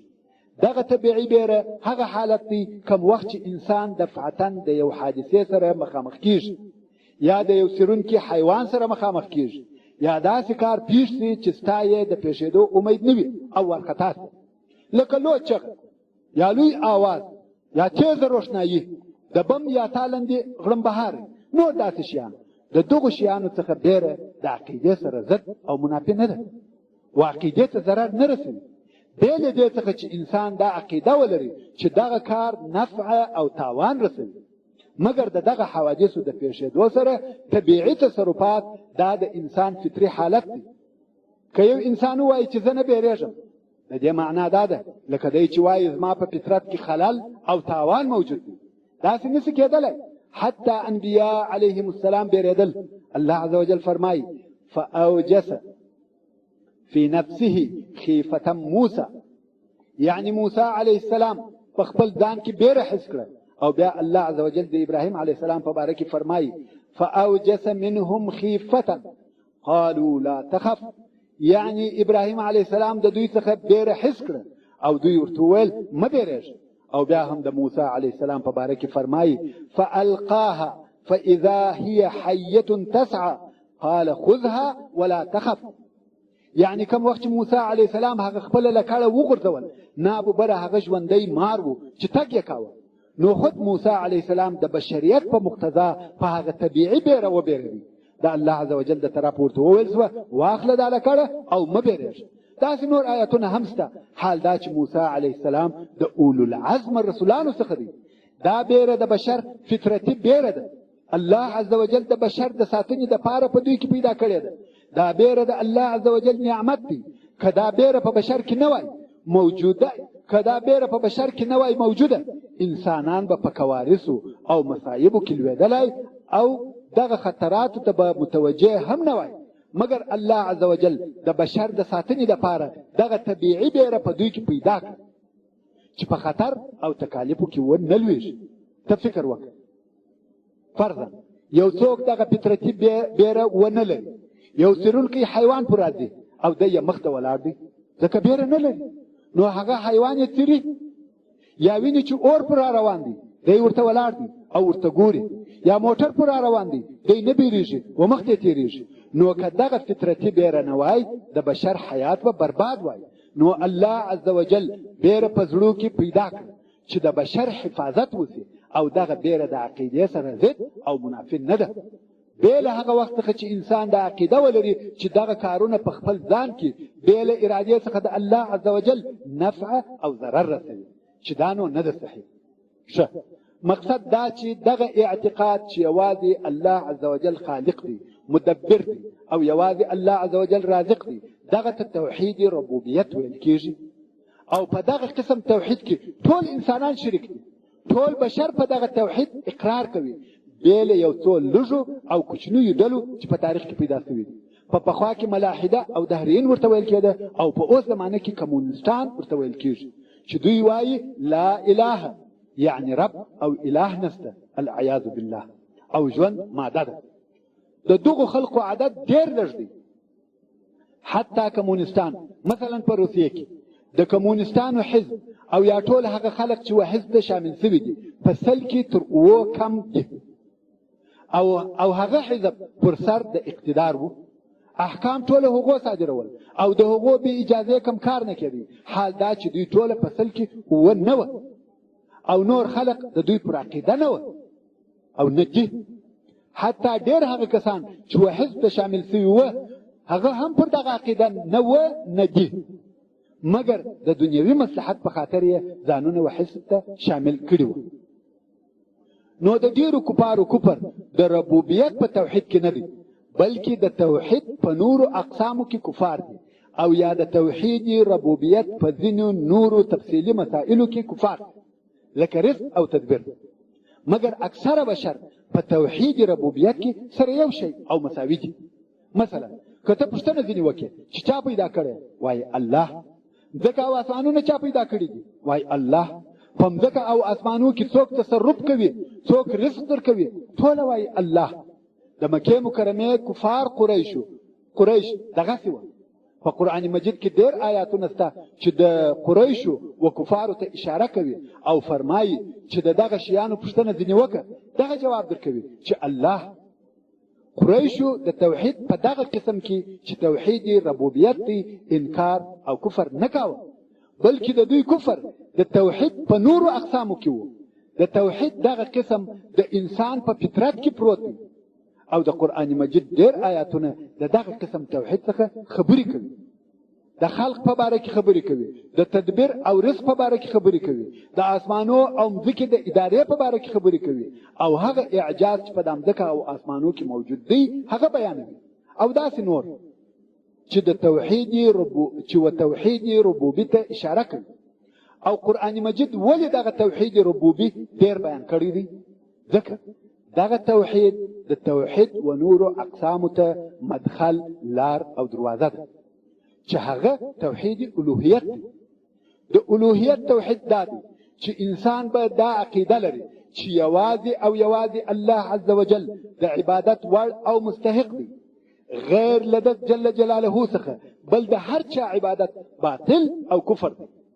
کوم وخت چې الله جل جلاله هغه ذات دی چې خلق یې کړی دی او بل څوک خلق نشي کولای، او دی جل جلاله د مځکې او آسمانو تدبیر او اداره کوي، بل څوک یې نشي کولای، او دی جل جلاله رزق ورکوي، بل څوک یې نشي درکولای. نو څوک د دې حق او اجازه لري چې بې له د جل جلاله څخه دې د بل چا عبادت وکړي؟ لکه څرنګه چې په حدیث قدسي کې و دغه موضوع ته اشاره شته چې الله جل جلاله فرمایي زه او زما مخلوق بندگان په عجب کې یو، زه خلقوم دوی د بل چا عبادت کوي. رزق زه ورکوم، شکر د بل ادا کوي. حتی تاسې نه ګورئ کفار هم دا اقرار کوي چې خلق الله جل جلاله کوي، بل څوک یې نشي کولای. رزق الله جل جلاله را کوي، بل څوک یې نشي را کولای. تدبیر او اداره د ده جل جلاله په قدرت کې ده، د بل چا په قدرت کې نه ده. او بیا هم د بل چا عبادت کوي چې دا منطقي خلل او شویده دي. نو دا معلومه سوه چې توحید ربوبیت د توحید الوهیت دپاره مدخل او دروازه سو. کم وخت چې ته اقرار وکړې چې الله خالق دی، المدبر، الرزاق دی، نو حق نه لري چې د بل چا عبادت وکړي، او نه بل څوک د دې مستحق دی چې عبادت کې وسي. ولې به د بل چا عبادت کیږي؟ کم وخت چې د هیڅ شي خلق نشي کولای، اداره د دوی په لاس کې نه وي، په مځکه او اسمانو کې د هیڅ شي مالک نه وي، د یوې ذرې ملکیت نه لري، نو ولې د دې مستحق سي چې عبادت کې وسي؟ څنګه د هغه چا عبادت کیږي چې د هیڅ شي مالک نه وي، نه نفع رسولای سي نه ضرر، نه رزق ورکولای سي، اجل هم د په لاس کې نه دی، د خلق قدرت هم نه لري، نو د څه شي دپاره عبادت کیږي؟ کم وخت چې په توحید ربوبیت اقرار وکړي، عقل صحیح منطق درته وایي چې خامخا حتما په توحید الوهیت هم باید اقرار وکړي چې بې له دغه الله څخه بل څوک د عبادت وړ او مستحق نه دی، او نه باید عبادت وسي.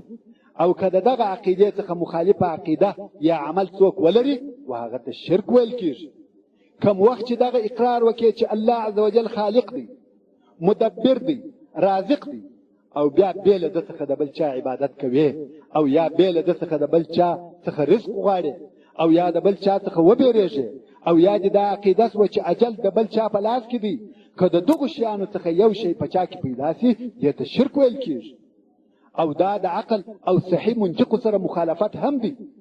بیا نو دغه مشرکانو به یو دلیل ویل به چې هو موږ پوهیږو چې دوی خلق نشي کولای، بوتان به یادول، د کون اداره د دوی په لاس کې نه ده، رزق دوی نه راکوي، مګر موږ واسطه غواړو. زموږ مقصد واسطه ده چې الله عز وجل ته مو ورسوي. نو دغه بوتانو او دغه الهو عبادت موږ د واسطې په شکل سره کوو، چې دا هم د الله عز وجل د هغه قول ترجمه ده چې فرمایي ما نعبدهم الا ليقربونا الى الله زلفى.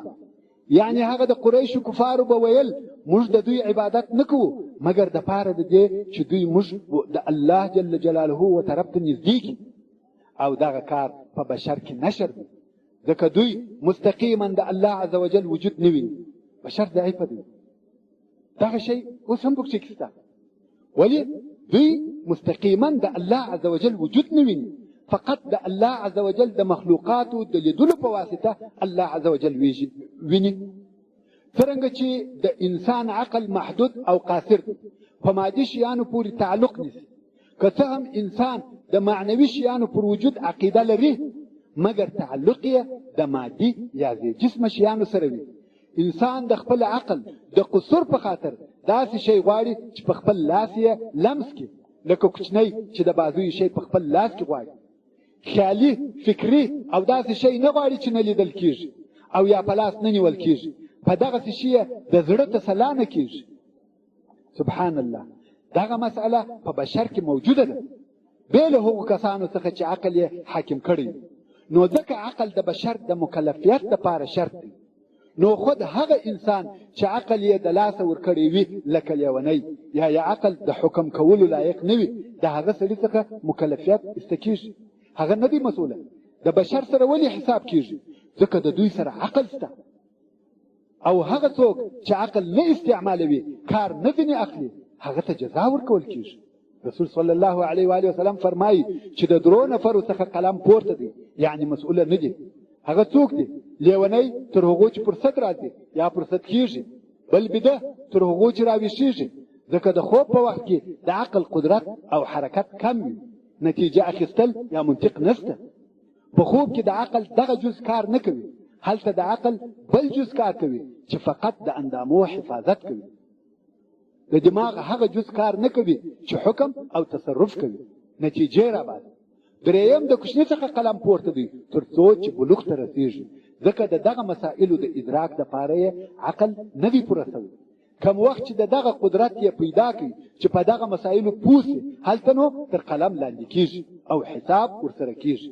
مګر که یو انسان په خپل عقل او دماغ معطله کړي، کار نه ځینې اخلي، په خواهشاتو، په نفس او په هوا پورې ځان وتړي، دلته نو خود د عذاب او عقاب مستحق وګرځېدي او عذاب ورکول کېږي.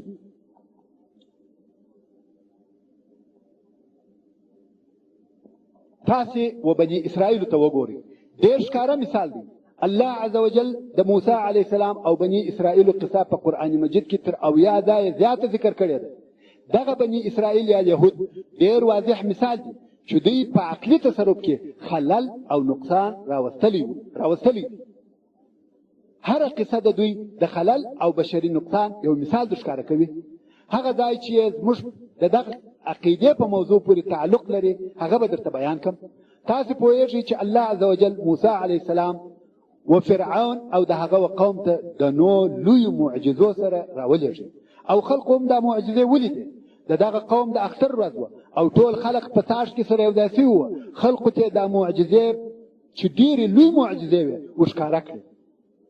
تاسو پوهیږئ چې هغه لوی او واضحه مادي معجزې چې په تاریخ کې پیښې شوي دي هغه د موسی علیه السلام معجزې وې.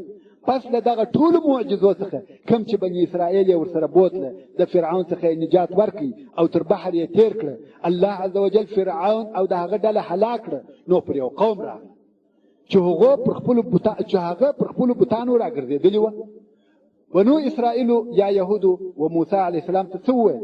ویل یا موسی موږ ته هم دغسې الهه وګرځوه لکه دوی چې الهه خدایان لري.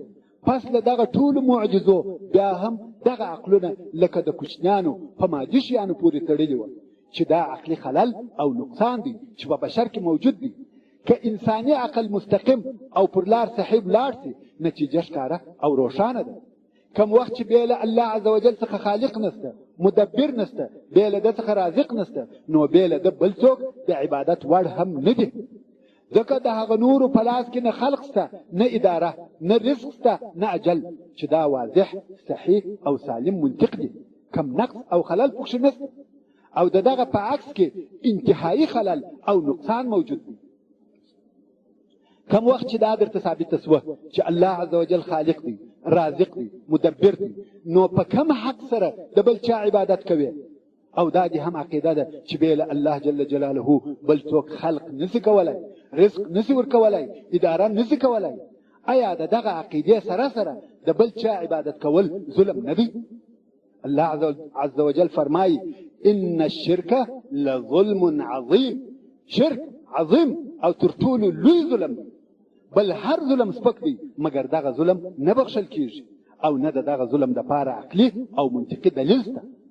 د چا چې عقل پر ځای وي او د شرک عمل وکړي هغه د عذاب او عقاب لایق دی. الله عز وجل فرمایي ان الله لا يغفر ان يشرك به ويغفر ما دون ذلك لمن يشاء. یعنی خامخا الله عز وجل مغفرت او بخښنه د دې نه کوي چې د ده سره شرک ونیول شي، او هغه چې تر شرک او کفر کښته وي د هغه بخښنه کوي، و هغه چاته چې د الله عز وجل خوښه وي. اوس نو موږ پوهیږو چې ولې د شرک بخښنه نه کیږي او بل هر شی ممکن وبخښل شي. ځکه بله هره ګناه د انسان د ضعف، تقصیر او کمبود تعبیر کوي. د انسان څخه د ضعف او قصور په خاطر پیښیږي، مګر شرک د انسان د فطرت او د عقل سره ټکر دی او د ټولو شیانو انکار دی. مشرک د هغه چا انکار کوي چې پیدا کړی دی، رزق یې ورکړی دی، د مور رزق یې ورکړی دی، د امورو اداره یې کړې ده، د اصل څخه انکار کوي. که یو سړی مور او پلار آزار کړي دا ظلم دی، ځکه مور او پلار پر اولاد حق لري، مګر بیا هم د انسان دپاره مور او پلار ټوله شی نه دي. ولې؟ داسې شیان شته چې تا په خپله ګټلي او حاصل کړي وي. داسې شیان شته چې نورو دې په هغه کې کومک کړی وي. مور او پلار ټول شیان وچاته نه ورکوي، مګر الله عز وجل ټول شیان درکړي دي، بلکې دغه الله جل جلاله ستا د وجود سبب دی. نو دلته دا خبره ډېره ښکاره کېږي چې شرک هغه ډېر لوی ظلم دی او ډېر شدید ظلم دی او په دغه خاطر هم نه بخښل کیږي. کم وخت چې په توحید ربوبیت پوسو د هغه په نتیجه کې د توحید الوهیت په مقصد هم پوسو چې زموږ ټول اعمال به خاصتا یوازې او یوازې د الله جل جلاله د پاره وي. او کم وخت چې د انسان په زړه کې دغه عقیده ثابته سي نو دا نتیجه دې راوځي چې بل څوک د دې وړ او لایق نه دی چې عبادت یې وکړي، او نشایي چې د زړه اعمال مو په بل چا او بل طرف پورې تعلق پیدا کړي. د زړه اعمال لکه محبت، توکل، رجوع، بیره او داسې نور دا د زړه اعمال دي. او نمو بدني عبادتونه د بل چا د پاره وي لکه رکوع، سجده، عاجزي، حلالېدل، دعا، بلل او داسې نور. دی له الله جل جلاله بل څوک ته دغه وړ او لایق نه دی. ولې ته چې کم وخت منځ کوې، سجده او رکوع کوې، خیرات حلالوې، قرباني کوې، حج او نسک ادا کوې، داسې نور ټول عبادتونه ته د دغه ټولو د کولو څخه څه غواړې؟ څه اراده لرې؟ ته غواړې چې الله جل جلاله درڅخه راضي سي، ته غواړې چې الله عز وجل د خپل فضل او درباره څخه په دنیا او آخرت کې درکړي. که ته دغه کارونه بې له الله جل جلاله څخه د بل چا دپاره وکړې، څه ځینې غواړې؟ آیا د هغه په لاس او قدرت کې خلق دی، رزق دی، تدبیر او تصرف دی، اجل دی، نفع او ضرر دی؟ څنګه بې له الله جل جلاله څخه و بل چا ته سجده کوې؟ څنګه حلالېده کوې؟ څنګه ځان ورنږدې کوې؟ څنګه خواست او غوښتل ځینې کوې؟ دی په خپله مخلوق دی، هیڅ شی یې په قدرت کې نشته. دا کار په عقل کې کمبودي ده، دا په حمد او شکر کې نقصان دی. نو ځکه دغه سړی د شدید عذاب او عقاب لایق دی. چې په اختصار سره د توحید الوهیت معنا دا سوه چې زړه به دې په طاعت او عبادت کې د الله عز وجل سره وي، او دا به دې عقیده وي چې بل څوک د عبادت وړ نه دی. که بدني عبادت وي، که قلبي بې له الله عز وجل څخه بل څوک مستحب نه دی. او انسان به و الله عز وجل ته پوره اخلاص لري. انسان چې هر تصرف او هر کار کوي هغه باید د الله عز وجل د پاره وي. اخلاص څه شي دی؟ اخلاص دا دی چې هر کار چې ته کوې، که د قلبي د زړه د کارو څخه وي او که د بدني کارو څخه وي، په هغه سره به دې یوازې د الله جل جلاله رضا مقصد وي. چې عکس یا ضد د اخلاص ریا ده، چې دغه ریا شرک بلل کېږي. مثلا یو سړی په مسجد کې لمونځ کوي، دی په لمانځه دی مګر سترګې یې شاوخوا ګرځي، چپه او راسته طرف ته ګوري. اول خو په دې کار کې خشوع کمیږي، هغه خشوع چې په لمانځه کې حتمي او ضروري ده. دی په دغه نه پوهیږي چې زه د جلیل او عظیم رب جل جلاله په حضور کې ولاړ یم. سربیره پر دې دی و خلقو ته ګوري چې خلق ماته په کم نظر ګوري، او یا داسې په نورو عبادتو کې د خلقو توجه و ځان ته جلبول چې دا د عبودیت په معنا کې کمبودي ده. که دی په دغه پوه سي چې دغه ټول خلق نه نفع را رسولی سي او نه ضرر، او نه دوی زما پر ژوند او رزق اثر اچولی سي، او دوی د دغه وړ نه دي چې زه خپل یو جزئي عبادت د دوی دپاره وکړم، او هغه یوازنی ذات چې د عبادت وړ او لایق دی هغه الله عز وجل. نه به و خلقو ته کتلی وای، نه به د هغو توجه و ځان ته را اړولی وای. اوس نو تا ته معلومه سوه چې ریا د اصلي توحید د اصلي او توحیدي عقیده سره ضد او منافي ده. او د توحید په معناو کې یو هم توکل، چې توکل د هغه لویو او عظیمو مفاهیمو څخه د عقیدې دی. توکل څه معنا؟ د توکل د معنا خلاصه دا ده چې د یو کار د پاره به پوره اسباب برابروي، په اسبابو کې به جهد او کوشش کوي، او بیا به د کار نتیجه و الله عز وجل ته پرېږدي. د هغه جل جلاله و ارادې ته به تسلیمیږي. چې په مختصر ډول سره د توکل ترجمه دا سوه: په اسبابو پوره آمادګي نیول او د کار نتیجه و الله عز وجل ته سپارل. مثلا زه امتحان لرم، اول و استاد ته ښه غوږ نیسم، په کور کې د درسو تکرار کوم، غیر حاضرین نه کوم، په کومو شیانو چې نه پوهېږم د هغو پوښتنه کوم، یو نفر یا خصوصي معلم پیدا کوم چې د درسو په تکرارولو کې کومک را سره وکړي، او داسې نور. مګر وروسته چې بیا د امتحان و صحنې ته ور داخل سم، دلته به خاص او حق توکل لرم. ځان ته به وایم چې زما درس ویل فایده نه را رسوي، د استاد تشریحات فایده نه راته کوي، هغه زما کوششونه او زحمتونه مې کومک نشي کولی، هغه خصوصي معلم مې نشي کامیابه کولی، هغه چې کامیابه کوي مې یا ناکامه کوي مې هغه الله عز وجل دی.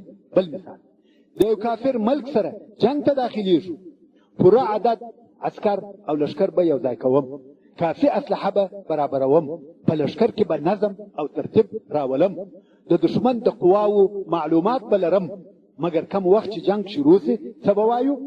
ومن نصر الا من عند الله.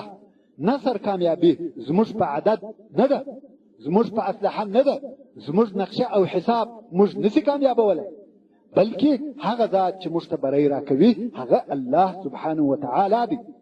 بل په تجارت شروع کوي، خپل پلان او نقشه به ښه مطالعه کوي، د بازار معلومات به کوي، په نرخو به ځان خبروي، د خلقو سره به تماس لري، د طلب اندازه به در معلومه وي او داسې نور. خو کوم وخت چې د په کار شروع وکړه وایه به یا رزاق.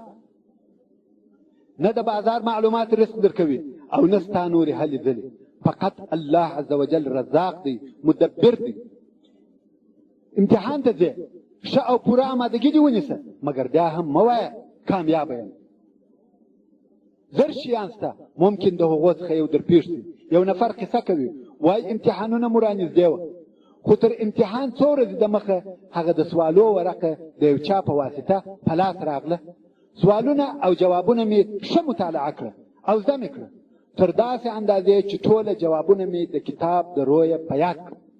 د امتحان ورځ راغله، امتحان ته کښېنستو، د سوالو ورقې وویشل سوې، په ورقو کې هم هغه سوالونه دي چې ما په یاد کړي. ورونو اوس نو تاسې څه فکر کوئ چې دا سړی به کامیابه وي که ناکامه؟ حتما کامیابه دی، خو د الله عز وجل اراده بله وه. پر دغه سړي بېهوشي راغله، بېهوشه سو، امتحان یې نه کوي وایي. دا امتحان تیر سو، خو د ده څخه بل وار امتحان واخیستی چې په هغه امتحان کې نور سوالونه وه. نو بې له الله عز وجل بل پر هیڅ چا او هیڅ شي توکل مه کوه. هو ته باید حتما خپل کوشش وکړې، په اسبابو باید آمادګي ونیسې چې ستا په فکر تا نتیجې ته رسوي، مګر هو توکل او اعتماد به دې پر اسبابو نه وي. ولې؟ شاید د الله عز وجل په مشیت داسې یو شی پېښ شي چې ستا اسباب در مختل او ګډ وډ کړي. او دلته به خبره د علمای کرامو په هغه قول سره ختمه او پوره کړو چې وایي د اسبابو د برابرولو پرېښول ګناه ده او پر اسبابو توکل کول شرک دی. نو د اسبابو پرېښول ګناه ده. موږ ولې اسباب برابروو، آمادګي نیسو؟ ځکه الله عز وجل په دغه امر کړي یو. الله عز وجل فرمایي واعدوا لهم ما استطعتم من قوة ومن رباط الخيل. یعنی ای مؤمنانو د دغه کفارو د جنگ دپاره تیاری او آمادګي نیسئ څونه چې مو په وسه پوره وي چې د جنگ اسباب او روزل سوي آسان جمع کولی شي. او په حدیث شریف کې راغلی دی اعقلها وتوکل، چې دا و یو صحابي ته د رسول صلی الله علیه و آله وسلم ارشاد. هغه مسجد ته راغی، اوښه یې دغسې پرېښول، خلقو ورته ویل اوښه دې ولې نه وتړل؟ ویل توکل پر الله دی. مګر رسول صلی الله علیه و آله وسلم ورته وفرمایل ویې تړه او بیا پر الله جل جلاله توکل وکړه. دا ټوله امرونه دي چې خامخا باید آمادګي ونیسې، خپل کوشش وکړې، مګر په عین وخت کې چې کوشش کوو او په دغه سره امر هم یو، خو وایو چې مه پر خپل کوشش توکل کوه، مه پر اسلحه او عدد توکل کوه، مه پر خپله نقشه او عقل توکل کوه، بلکې توکل به دې یوازې او یوازې پر الله عز وجل لا شریک له وي. نو د اسبابو د آماده کولو پرېښول ګناه ده او پر اسبابو توکل کول شرک دی. ځکه دغه اسباب نه نفع رسولی سي نه ضرر، هغه چې نفع او ضرر رسوي هغه الله سبحانه وتعالی دی. چې دغه توحید الالوهیه د توحید دوهم قسم دی. اول قسم توحید الربوبیه، چې په هغه توحید کې مسلمانان، چې په هغه توحید سره مسلمانان او کفار اقرار کوي. او توحید الالوهیه دوهم قسم توحید سو، چې عبادتونه د زړه اعمال د جسم اعمال مالی اعمال به دي ټوله یوازې او یوازې د الله عز وجل دپاره دي. او دریم قسم توحید اسماء الحسنا دی. که ژوند باقي و د اسماء الحسنا او صفات العلا توحید به په یوه بله خاصه سلسله کې درته بیان کو ان شاء الله تعالی. ځکه د الله عز وجل اسماء الحسنا نه نوي نومه دي او زه داسې اراده لرم که وخت و ان شاء الله تعالی د دغه ټولو اسماء الحسنا و ترجمه به په مفصل ډول سره په یو خاصه سلسله کې د پټو درته بیان کړم. وما توفیقي الا بالله ان شاء الله تعالی. څرنګه چې په پټه کې ډېر لږ ځای پاته دی نو نه غواړم چې هغه خالی پاته سي، خو دلته به بیا هم د توحید داسې یو مفصل بیان وکړم چې هغه د کوچنیانو او بالکل یعنی د هغو کسانو سره چې تعلیم نه لري د هغو کسانو لپاره هم مفید وي او په پوه وي. توحید معنا یووالی. د توحید وړ څوک دی؟ الله جل جلاله دی. پر الله جل جلاله باندې باید موږ ایمان ولرو چې واحد لا شریک دی. خو دغه توحید په خپله و خپل ځان ته درې قسمه دی. و یوه ته توحید الربوبیه ویل کېږي، او بل ته توحید الالوهیه ویل کېږي، او بل ته توحید الاسماء والصفات ویل کېږي. دا درې سره قسمونه چې سره یو ځای سي د دې څخه کامل توحید او ایمان جوړیږي. توحید الربوبیه دا دی چې هر هغه کارونه چې په دا کون کې کیږي دا به مو ایمان او عقیده وي چې دا ټوله کارونه د الله عز وجل د طرفه څخه کیږي. اداره، رزق، تدبیر، خلق، د اولاد پیدا کېدل، د بارانو اورېدل او داسې نور ټوله هر هغه شیان چې په دا کون کې پیښیږي هغه د بل هیڅ چا د طرفه څخه نه کیږي، فقط او فقط یوازې الله عز وجل د هغو اداره کوي. دا توحید ربوبیت دی چې خلقول او رزق ورکول او اداره هغه درې عام الفاظ دي چې نور ټول شیان تر لاندې کیږي. په دغه توحید کې تقریبا مسلمانان او کفار سره یو شی دي، ځکه کفار هم پر دغه باندې اعتراف کوي چې دغه خلق او دغه رزق ورکول او دغه اداره د کون بین الله عز وجل څخه بل څوک نه کوي. دوهم توحید د الوهیت دی. د توحید د الوهیت معنا دا ده چې ستا ټول عبادتونه دا بیا هغه کارونه دي چې په تا پورې اړه لري. د توحید ربوبیت هغه کارونه چې په کون کې د الله عز وجل د طرفه کیږي. د توحید الوهیت هغه کارونه مقصد دي چې په تا پورې اړه لري، یعنی ستا ټول عبادتونه که مالی وي، که بدني وي، که په زړه پورې وي، که په قول وي، عبادتونه که مالی وي، که بدني وي او که قولي وي او یا هغه شیان چې په زړه پورې تعلق لري دا به دې هم ټوله د الله عز وجل دپاره وي. هېڅوک به په دې کې نه ورسره شریکوي. دا د پلانکي دپاره نظر، د پلانکي نظر، دا شیان د اسلام د عقیدې سره منافي دي او ضد دي. دا چې پلانکی راورسېږي دا د اسلامي او د وحدانیت د عقیدې سره ضد او منافي دي. رسېدونکی الله دی، غوث الله دی، کومک کوونکی الله دی، ټول شیان الله کوي. نو ستا به ټول عبادتونه او ټول د زړه علایق به دي یوازې او یوازې د الله جل جلاله سره وي. دا نه وایم چې د ښو خلکو احترام مه کوئ.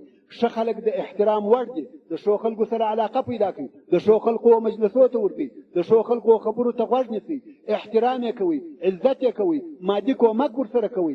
اما کومک او طلب چې تاسې غواړئ او تاسې کوئ یا کوم عبادت چې کوئ هغه به مو یوازې او یوازې د الله عز وجل دپاره. او دریم توحید د اسماء الحسنا او صفات العلا.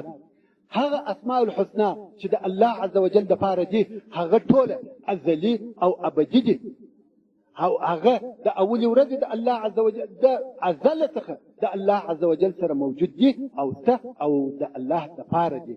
بل څوک په هغو کې اشتراک نه ورسره کولی شي، نه ورسره لري. ورونو موږ تاسې اولا باید عقیده سمه کړو، ځکه د انسان عمل پر عقیده بنا کېږي. که عقیده خرابه وه د عمل د قبلېدلو امید مه کوئ.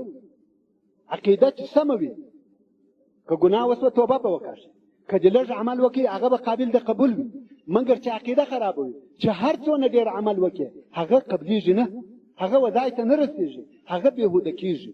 نو د عقیدې بحث او په عقیده باندې پوهېدل او د عقیدې اصلاح کول د انسان دپاره حتمي او ضروري شی، او موږ باید ټوله دغه کوشش وکړو چې اول مو عقیده اصلاح وي، ځکه اعمال پر عقیده بنا کېږي. که عقیده کږه وه اعمال دا لکه پر کاږه دیوال باندې چې نوره بنا کوي ټوله نړېږي، په درد نه خوري.